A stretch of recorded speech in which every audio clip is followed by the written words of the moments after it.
Hello everyone, I hope you are doing well. So आज से 21 साल पहले जब रशिया ने तालिबान को एक टेररिस्ट ग्रुप माना था, जिसे रिकग्नाइज किया था एज ए टेररिस्ट ग्रुप के तौर पर, लेकिन अब 21 साल के बाद में रशिया ने ये डिसाइड किया है कि अब तालिबान को वो टेरर लिस्ट में ये रिमूव कर देंगे। आपको बताना चाहते हैं इसके रिगार्डिंग वेरियस आप आर्टिकल्स देख पाएंगे जहां पर ये लिखा हुआ है कि Russia to remove Taliban from its list of terrorist groups, जो कि 21 साल पहले 2001 के टाइम में 2003 के टाइम में जब रशिया ने पहली बार तालिबान को रिकग्नाइज किया था एज ए टेररिस्ट ऑर्गेनाइजेशन। और इसके रिगार्डिंग वेरियस आर्टिकल्स आप देख पाएंगे जहां पर रशिया के फॉरेन मिनिस्टर सर्गेई लेवरोव, इन्होंने ये कहा कि रशिया आज के टाइम में रियल पावर है। आप समझ सकते हैं, रियल पावर करके डिनोट करना ये अपने आप में एक बहुत बड़ी बात है। यही नहीं, यहाँ पर इन्होंने ये भी कहा कि we are not in different to Afghanistan, हम लोग अफगानिस्तान से अलग नहीं है और जितने भी सेंट्रल एशिया के देश हैं उनके साथ हमारा अलाइज है और हम लोग आपस में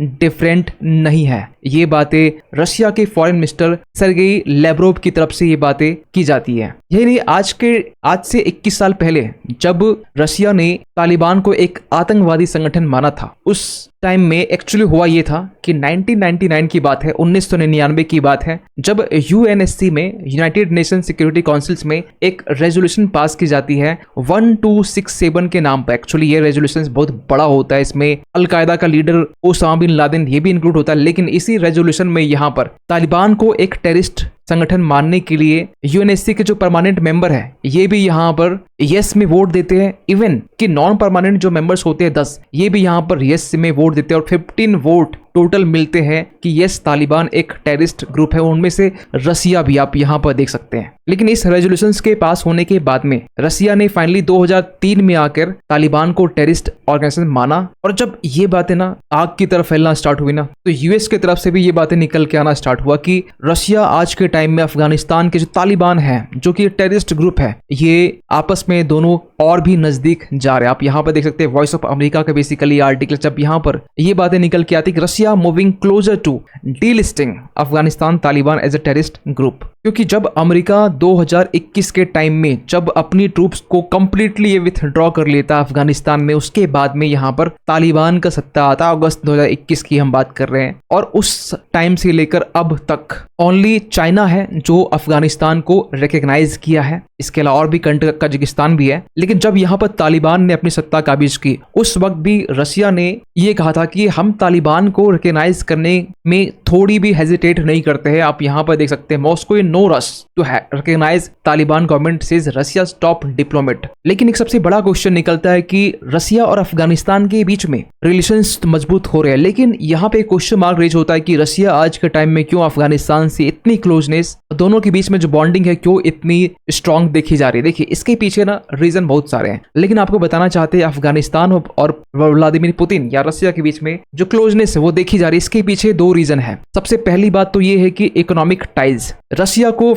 एक्चुअली यहाँ पर अफगानिस्तान के थ्रू से अपनी इकोनॉमिक टाइज और भी स्ट्रांग कर सकता है, क्योंकि आपको बताना चाहते हैं अफगानिस्तान आज के टाइम में मेजॉरिटी ऑफ द जो क्रूड ऑयल है वो रशिया से परचेज करता है सस्ती रेट में। और दूसरा सबसे बड़ा रीजन है जियो इकोनॉमिक प्रेजेंस को लेकर। देखिए ये बात सभी को मालूम है कि आज के टाइम में यूएस और रशिया की पोजीशन क्या है, और रशिया यहाँ पर ये चाह रहा है कि हमारे पास एक ऑल्टरनेटिव है यूएस के अगेंस्ट जाने के लिए। तो वो ऑल्टरनेटिव कौन सा है? वो ऑल्टरनेटिव है वेस्ट एशिया। दूसरा ऑल्टरनेटिव क्या है? Central Asia. तो आज के टाइम में ना रशिया ये चाह रहा है कि सेंट्रल एशिया के जो भी देश है, तुर्कमेनिस्तान, उज्बेकिस्तान, तजिकिस्तान, किर्गिस्तान, ये देश को अपने साथ लाना चाहता है जियो इकोनॉमिक एडवांटेज के लिए, ताकि ये सारे देश मिलकर, इंक्लूडिंग ईरान जो कि वेस्ट एशिया में कवर होता है, इसे भी यहाँ पर रशिया एक साथ इकट्ठा करना चाहता है यूएसए के अगेंस्ट में, अमेरिका के अगेंस्ट में। तो ये एक जियो पॉलिटिकल प्रेजेंस कह सकते हैं कि रशिया अफगानिस्तान में फिर से वो बढ़ाना चाहता है। और इसके लिए जून 5 से लेकर 8, अगले ही मंथ 5 जून से लेकर 8 जून तक एक international economic forum Saint Petersburg में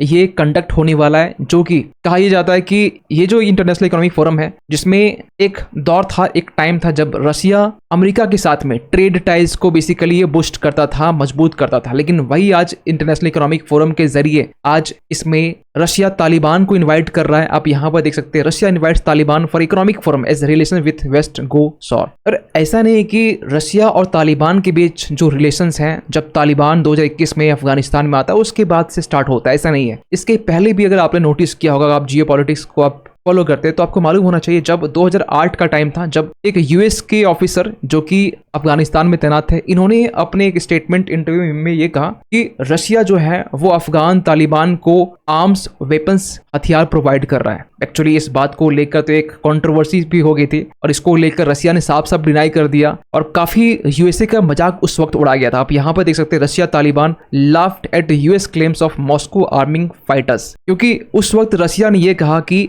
1988 का वो दौर भूल गए जब यूएस अमेरिका ने जब अफगान तालिबान को, अफगानिस्तान के तालिबान को जब आर्म्स प्रोवाइड किया करता था। ये बेसिकली आर्टिकल्स 1988 का है। आप ये डेट यहाँ पर देख सकते हैं, 18 अप्रैल 1988 का, न्यूयॉर्क टाइम्स का, जब यूएस अफगानिस्तान तालिबान को आर्म्स, फंड्स, सपोर्ट प्रोवाइड कर रहा था। क्यों? ताकि ये लोग गुरिल्ला वॉर्स लड़ सके यूएसएसआर के अगेंस्ट में, क्योंकि 1988 में रशिया नहीं था, वो एक्चुअली सोवियत यूनियन था, यूएसएसआर था, जो कि 1979 के टाइम में सोवियत इन्वेजन जब हुआ अफगानिस्तान में, उसके 10 साल के बाद में ही तालिबान ने रशिया को, मींस यूएसएसआर को यहाँ से खदेड़ के बाहर निकाला और ये सब मुमकिन हो पाया यूएसए के सपोर्ट में, अमेरिका के सपोर्ट में। और ऐसा नहीं कि आज के टाइम में अफगानिस्तान को रिकग्निशन नहीं मिल रही है। आपको बताना चाहते हैं, कजाकिस्तान जो कि एक सेंट्रल एशिया कंट्री है, इन्होंने यहाँ पर रिसेंटली, पिछले साल की बात है, दिसंबर की बात है, जब इन्होंने ये कहा कि तालिबान, जिसे एक टेररिस्ट ऑर्गेनाइजेशन यहाँ पर डिक्लेयर की गई थी यूएनएससी की तरफ से, ये हम लोग रिमूव करते हैं और आज के टाइम से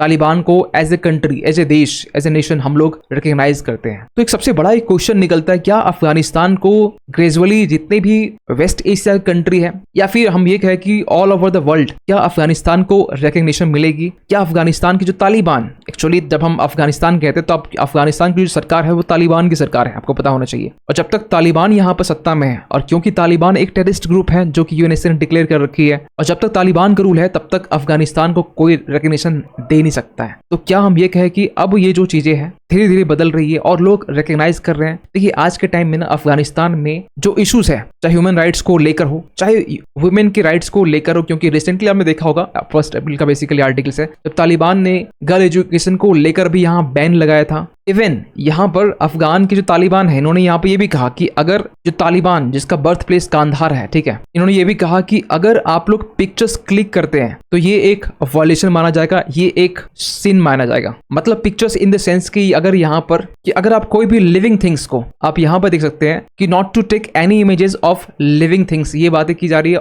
जितने भी लिविंग थिंग्स है, इंक्लूडिंग ह्यूमन, इंक्लूडिंग एनिमल्स के बारे में। खैर, सबसे बड़ा एक सवाल निकलता है, क्या इंडिया रिकॉग्नाइज करेगा तालिबान को? आज के टाइम में इंडिया का स्टेटस ये है कि भारत तालिबान, या हम ये कहें इन शॉर्ट कि अफगानिस्तान को रिकॉग्नाइज नहीं करता है, लेकिन हम लोग तालिबान के साथ में इंगेजमेंट लगातार बढ़ा रहे हैं। आपको बताना चाहते हैं, रिसेंटली में ये मार्च 18 का आर्टिकल, जब यहाँ पर इंडिया तालिबान के साथ में इंगेज करता हुआ दिखाई दे रहा है और इसको लेकर यूएस कंसर्न है। आप यहाँ पर देख सकते, यूएस अनफेज्ड, मींस यूएस फ्रस्ट्रेट है खासकर इस एंगेजमेंट को लेकर। और हम लोग ऐसा नहीं कि किसी एक सेक्टर में एंगेजमेंट कर रहे हैं तालिबान के साथ में, हम लोग वेरियस सेक्टर में, हम लोग वेरियस फॉर्मेट में हम लोग तालिबान के साथ में अपने एंगेजमेंट को बढ़ा रहे हैं। और ये बातें मिनिस्ट्री ऑफ एक्सटर्नल अफेयर्स की तरफ से ये बातें निकल के आ रही थी, क्योंकि आज के टाइम में देखें ना तो अफगानिस्तान में इंडिया का जो इन्वेस्टमेंट है लगभग 2001 से लेकर अब तक 3 बिलियन से भी ज्यादा है, जिनमें आपको पता होना चाहिए रोड प्रोजेक्ट जो कि जरान से लेकर दिलाराम तक है, ट्रांसमिशन लाइन है, सलमा डैम है, अफगानिस्तान का जो पार्लियामेंट है, जो हॉस्पिटल्स है, इंडिया ने एक बड़े लेवल में यहाँ पे इन्वेस्टमेंट कर रखा है। लेकिन एक्सपर्ट ये मानते हैं कि इंडिया को रिकॉग्नाइज करने की नीड नहीं है। लेकिन हाँ, क्योंकि यहाँ पर चाइना का इन्वॉल्वमेंट देखा जा रहा है, चाइना को दूर करने के लिए हम लोग तालिबान के साथ में एंगेजमेंट बढ़ा सकते हैं, क्योंकि अमेरिका ये हमेशा से चाहता रहा है कि किसी भी तरीके से तालिबान को आइसोलेट किया जाए। लेकिन आपको पता होना चाहिए 2021 से लेकर 2024 तक अफगानिस्तान कंप्लीटली आइसोलेट नहीं हुआ है। इनकी रिलेशंस आज के टाइम में मल्टीपल्स देशों के साथ में है। रशिया के साथ में आपने रिसेंटली दिखाया होगा कि किस तरीके से रिलेशंस इंप्रूव हो रहे हैं, और यूएस भी चाहता है कि तालिबान के साथ में एंगेजमेंट को बढ़ाने के लिए। क्यों? इसके पीछे वेरियस रीजंस है, जियोपॉलिटिकल रीजंस है। क्योंकि एक मंथ पहले का बेसिकली आर्टिकल जब यहाँ पर ये बातें निकल के आ रही है, US signals greater willingness to engage with Taliban, और इसके लिए यूएस जब से तालिबान सत्ता में है उसके बाद से लेकर अब तक 2.9 बिलियन अप्रॉक्स 3 बिलियन डॉलर कह सकते हैं अफगानिस्तान को इन कैश दिया है। एक्चुअली इसको लेकर ना यूएसए ने मना किया है, लेकिन बहुत सारे media articles US state department के अगेंस्ट जो भी रिपोर्ट्स यहाँ पर फेडरल रिपोर्ट्स जारी की गई उसमें बेसिकली ये बात मालूम चलती है कि